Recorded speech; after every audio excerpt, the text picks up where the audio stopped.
Šta je ovo? Sunce ti jebem! Gospodine!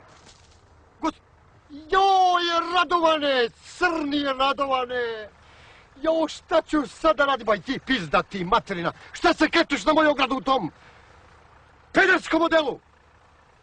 Et, i ovdje sad narobio što sam hteo da zaštitim imanje. Jo, Milunka!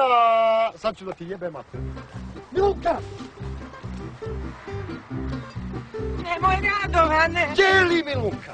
Jel me ti nagovori da turim struju u ogradu? Turim ti ga, majci! Šta sad radim s ovim?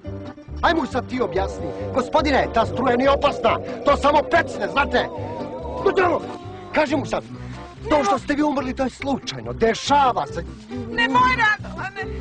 Joj, Radovane, žena ti je budalina, a ti si još veća kad je slušaš. Stanislav komšija turio struju žice. Ajde da turimo i mi u naše žice. To. Stanislav. Milunka. Bataj ga za noge. Šta ćeš sad s njim? Da ga jebe, Milunka. Pa da ga prebacim kod Stanislava. Jel ima struju u ogradu? Ima. Jel mogo da pogine kod njega? Mogo je. Nek ide on na robiju. I onako se prvi setio da turi struju u ogradu.